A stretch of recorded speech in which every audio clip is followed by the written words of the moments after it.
Apa artinya Allah menjadikan Yesus sebagai Tuhan dan Kristus? Yesus sebagai Tuhan, penguasa, dan Raja Mesias, dia memenangkan peperangan di 3 kerajaan. Ini adalah the war of the 3 kingdoms, the third war under the earth. Kita lihat ya, kemenangan Yesus atas penguasa kerajaan kegelapan. Penguasa kerajaan bawah bumi atau penguasa kerajaan kegelapan yaitu iblis berkuasa di Seoul atau di Hades, yang di dalam Alkitab kita disebut lembah kematian atau dunia orang mati. Semua orang percaya perjanjian lama sebelum zaman Yesus pergi ke tempat yang nyaman dan beristirahat yang disebut dengan Firdaus. Ini merupakan bagian dari Hades atau neraka. Perjanjian lama mengajarkan kehidupan setelah kematian dan bahwa setiap orang yang meninggalkan kehidupan ini pergi ke tempat keberadaan dengan kesadaran yang penuh. Istilah umum untuk tempat ini adalah Seoul, yang dapat diterjemahkan sebagai kuburan atau alam orang mati. Baik orang jahat maupun orang benar, semuanya pergi ke Seoul atau ke neraka Hades ini. Di dalam perjanjian baru, kata Seoul ini sepadan dengan Hades atau neraka di dalam bahasa Yunani.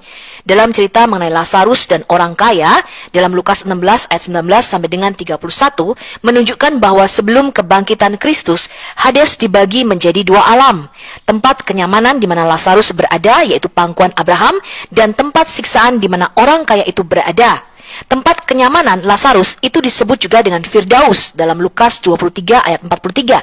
Sedangkan tempat siksaan disebut dengan Gehenna, yang merupakan api yang selalu menyala. Dalam bahasa Yunani ada di dalam Markus 9 ayat 45. Di antara Firdaus dan Gehenna, 2 area di dalam Hades atau neraka, ada jurang yang sangat besar. Lukas 16 ayat 26. Fakta bahwa tidak ada yang bisa melewati jurang ini menunjukkan bahwa setelah kematian nasib seseorang sudah ditentukan. Dan sekarang orang-orang percaya yang meninggal di dalam Kristus, dia hadir bersama Tuhan di surga. 2 Korintus 5 ayat 6 sampai dengan 9. Di sana kita akan bergabung dengan orang-orang kudus perjanjian lama yang telah menikmati upah mereka selama ribuan tahun. Kebangkitan menanti setiap orang, kebangkitan untuk hidup yang kekal atau kebangkitan untuk dipermalukan dan penghinaan yang kekal. Ini ada di dalam Daniel 12 ayat 2. Alkitab dengan jelas menyatakan bahwa orang-orang kudus perjanjian baru yang telah meninggal akan dibangkitkan pada peristiwa yang kita sebut dengan pengangkatan gereja atau rapture. 1 Tesalonika 4 ayat 16 sampai dengan 17. Kapan Yesus menjadi Tuhan atas semua kerajaan yang ada di bawah bumi, yaitu kerajaan maut, teman-teman? Tentu saja waktu dia mati dan turun ke dalam lembah kematian. Itulah sebabnya di dalam 1 Petrus 3 ayat 18 sampai dengan 20 kita membaca, sebab juga Kristus telah mati sekali untuk segala dosa kita. Dia yang benar untuk orang-orang yang tidak benar supaya dia membawa kita kepada Allah. Dia yang telah dibunuh dalam keadaannya sebagai manusia, tetapi yang telah dibangkitkan menurut roh. Dan di dalam roh itu juga, dia pergi memproklamasikan Injil kepada roh-roh yang ada di dalam penjara, yaitu kepada roh-roh mereka yang dahulu pada waktu Nuh tidak taat kepada Allah. Kata keruso di sini bukan berarti menginjili ya teman-teman ya, tetapi memproklamasikan kemenangannya atas dosa dan maut. Dan pada waktu Yesus ada di dalam kerajaan maut, dia meremukkan kepala iblis dan mengambil kunci maut dan kerajaan maut.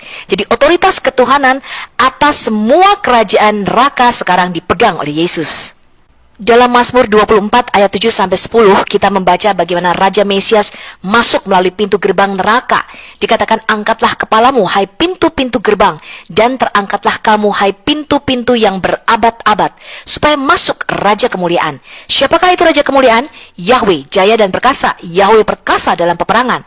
Angkatlah kepalamu hai pintu-pintu gerbang, dan terangkatlah kamu hai pintu-pintu yang berabad-abad, supaya masuk Raja Kemuliaan. Inilah Yesus masuk melalui pintu gerbang kerajaan neraka dan merebut kunci maut dan kerajaan maut dari tangan iblis. Dan setelah dia merebut kunci maut dan kerajaan maut, Yesus bangkit, teman-teman. Maka dia memenangkan peperangan atas semua kerajaan kegelapan yang ada di bawah bumi. Wahyu 1 ayat 17 sampai dengan 18 dikatakan demikian.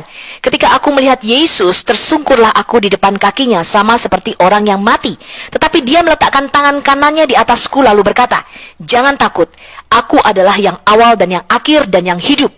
Aku telah mati, namun lihatlah, aku hidup sampai selama-lamanya, dan aku memegang segala kunci maut dan kerajaan maut. Otoritas kerajaan kegelapan sekarang dipegang oleh Yesus. Kita baca nubuatan Nabi Yesaya tentang Raja Mesias yang dikutip oleh Yesus. Yesaya 61 ayat 1 sampai 2. Ruah Adonai Yahweh ada padaku, oleh karena Yahweh telah mengurapi aku. Ia telah mengutus aku untuk menyampaikan kabar baik atau Injil kepada orang-orang sengsara dan merawat orang-orang yang remuk hatinya, untuk memberitakan pembebasan kepada orang-orang tawanan dan kepada orang-orang yang terkurung kelepasan dari penjara. Ini bicara roh-roh orang mati yang ada di dalam penjara di Hades atau di Seoul, teman-teman.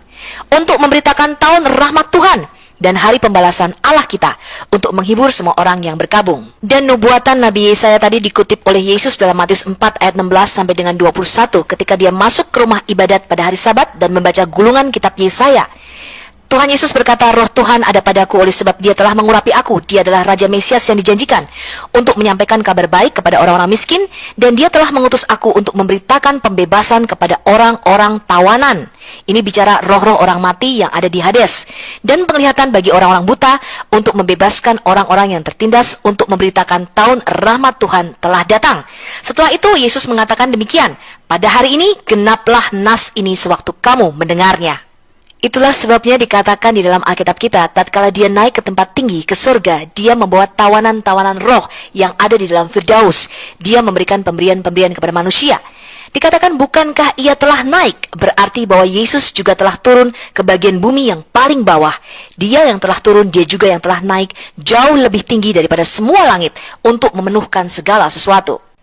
Jadi sekarang Firdaus sudah ada di surga, teman-teman. Di dalam Matius 27 ayat 51 sampai dengan 53 dikatakan, "Dan lihatlah, tabir bait suci terbelah dua dari atas sampai bawah, dan terjadilah gempa bumi dan bukit-bukit batu terbelah, dan kuburan-kuburan terbuka, dan banyak orang kudus yang telah meninggal bangkit.